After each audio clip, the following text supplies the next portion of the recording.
इस वक्त हम मौजूद हैं कासिम साहब के घर पर। 1 जुलाई सन 2010 के जो हादसा हुआ था दाता दरबार पर, जो खुदकुश हमला हुआ था, उसके नतीजे में कासिम साहब की बीनाई जो है वो ज़ाया हो गई थी और ज़ख्मी भी हुए थे बहुत शदीद। ये अल्लाह ने इनको यानी कि दूसरी ज़िंदगी दी है, लेकिन आँखें जो हैं इनकी वो ज़ाया हो गई थी। उनसे हमारी बातचीत जो है वो जारी है। उस वक्त आप क्या कर रहे थे, पढ़ रहे थे आप? जी, मैं जॉब कर रहा था टेक्सटाइल सेक्टर में, और इससे पहले मेरी जो क्वालिफ़िकेशन थी वो थी BS honours in computer science मैंने किया था सन 2004 में, और 2005 से अब तक मैं जॉब कर रहा था। ये मेरी 3rd जॉब है ये। उस दिन आप किस मकसद से गए थे दाता दरबार? मैं काफ़ी अरसे से जा रहा हूँ और मेरी एक रेगुलर रूटीन थी मेरी कि मैं जुमेरात को रात के टाइम जाता था। ठीक है। और दुआ में शरीक होता था, जो इज्तिमाई दुआ होती थी। और आपसे कितनी दूर ये वाक़या पेश आया? जिस जगह पर मैं खड़ा हुआ था उससे तकरीबन 7 या 8 फुट के डिस्टेंस पे होगा। जब पहला ब्लास्ट हुआ था उस वक्त मैं खड़ा हुआ था और दुआ कर रहा था मैं।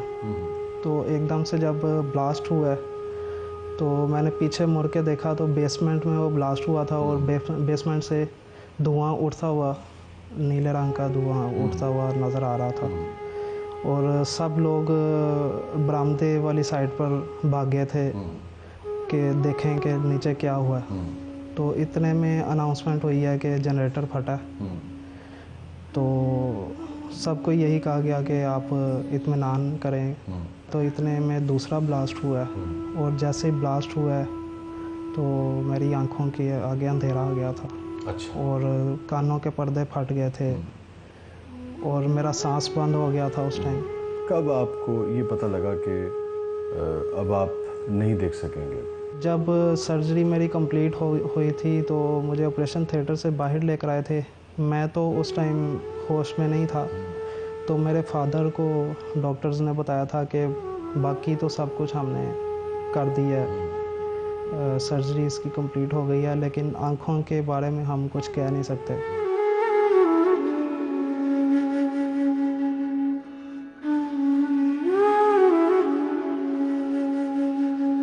नाज़रीन, कासिम की वालदा इस वक्त हमारे साथ मौजूद है, उनसे बात करते हैं। बचपन में कैसे थे कासिम साहब? कासिम अच्छा था, वो बस सबके साथ मतलब सही मतलब है था। नहीं, शरारतें में शुरू से ही इसने ना इतनी ज़्यादा नहीं की।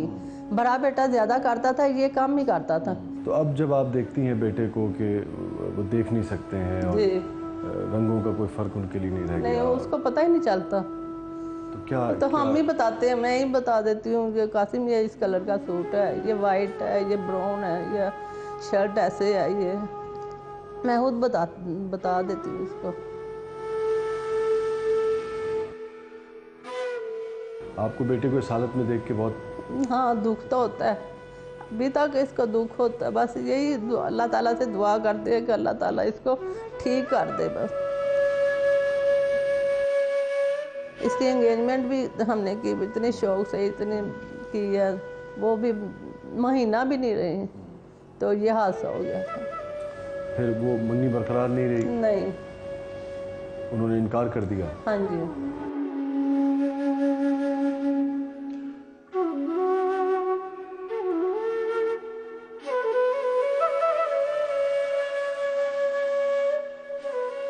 नाज़रीन, कासिम साहब के वाले साहब इस वक्त हमारे साथ मौजूद हैं, आइए उनसे बात करते हैं। आपका पूरा इसमें ग्रामी? अख्तर जावेद। जब आपने अपने लाल को ज़ख्मी हालत में देखा है जिस मोमेंट पे, क्या कैफियत थी आपकी? वो कैफियत बयान करने वाली नहीं। वो आपको पता ही है कि मतलब एक जवान बेटा जब इस हाल में होगा तो फिर क्या कैफियत होगी बच्चे की। लेकिन यह है कि अल्लाह ताला ने हौसला दिया था, इसको लेके गए, उधर से निकाला, एमरजेंसी से वार्ड के ऑपरेशन थिएटर में लेके गए। डॉक्टर्स ने बहुत कोऑपरेट किया उस वक्त, वरना उधर तो जो हम देख रहे थे कि एक बंदे को लेके जा रहे हैं ऑपरेशन थिएटर में, दूसरे दरवाजे से डेड बॉडी आ रही है उसकी। फिर जब आपको ये इल्म हुआ है कि आपका बेटा देख नहीं सकेगा और उसकी बीनाई ज़ाया हो गई है, तो क्या एक बाप की फीलिंग थी? जब हम देखते हैं कि घर में भी ऐसे फिर रहा है, फिर उसी जगह पे किसी जगह पे किसकी मतलब ठोकर भी लग जाती है, ये तो बड़ा महसूस होता है कि भी कैसे मतलब इसकी लाइफ आगे जो है ना किस तरह चलेगी। लेकिन इस बच्चे ने इतना हौसला दिखाया है कि हमारे लिए जो ना ये नाकाबिले यकीन है कि इसमें इतना हौसला आ गया है। कुछ उसके इलाज मालजे के लिए पंजाब हुकूमत ने आपसे रब्ता रखा?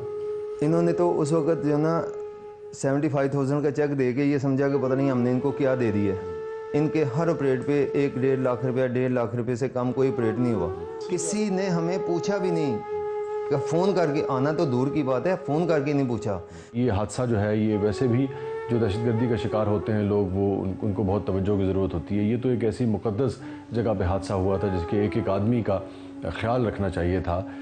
और वहाँ ये सारी जो हमारी हुकूमती शख्सियात हैं जाती हैं और गुस्ल भी देती हैं मज़ार दाता दरबार को। लेकिन वहाँ पे जो लोग इतनी अक़ीदत से जाते हैं, उनके साथ जो हादसा पेश आता है, दाता के चाहने वालों को कोई पुरसान हाल जो है वो नहीं है।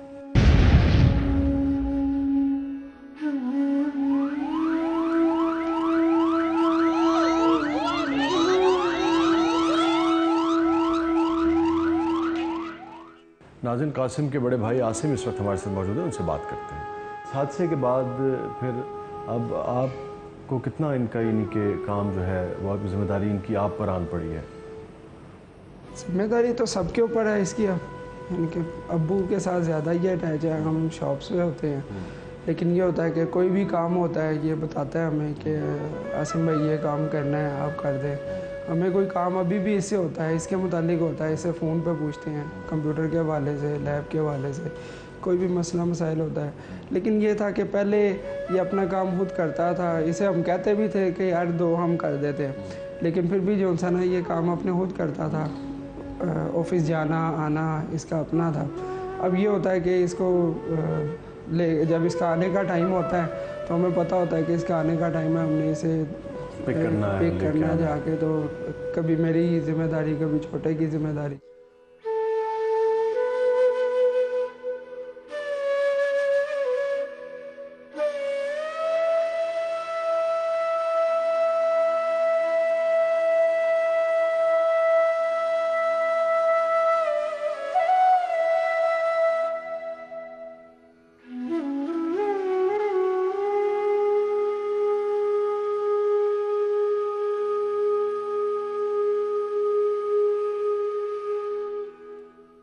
इस वक्त हमारे साथ मौजूद हैं प्रोफेसर डॉक्टर असद असलम ख़ान साहब, और आप केई के वीसी हैं, वाइस चांसलर हैं किंग एडवर्ड मेडिकल यूनिवर्सिटी के। और हमने अभी आपने देखा कि डॉक्टर साहब ने चेक किया है कासिम साहब को, इनसे बात करते हैं। आप डॉक्टर साहब फरमा रहे थे अभी कुछ देर पहले कि जब जुलाई 2010 में ये वाक़या हुआ है तो इत्तेफाक से आप उस दिन भी इमरजेंसी में थे जब ये आए। क्या हुआ था उस दिन जब ये आए? बस ये हम लोगों को जब पता चला कि दादा दरबार में बम ब्लास्ट हो गया तो हम फ़ौरन वहाँ पहुँच गए।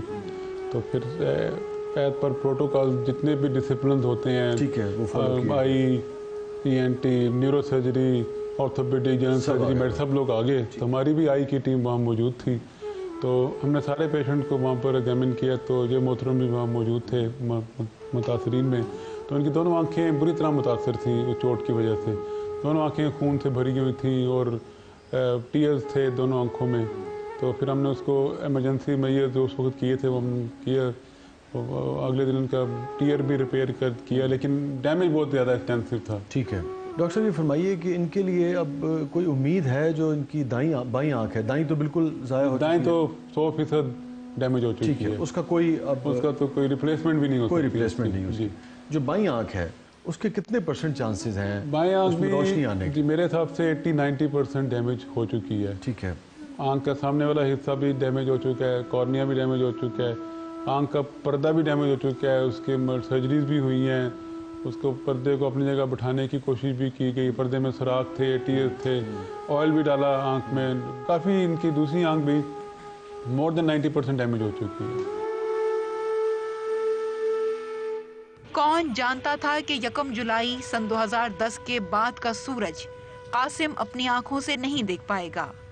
वो अब भी अपनी अकीदत का इजहार करने दाता दरबार का रुख करते हैं। फर्क ये कि पहले वो किसी सहारे के मोहताज न थे।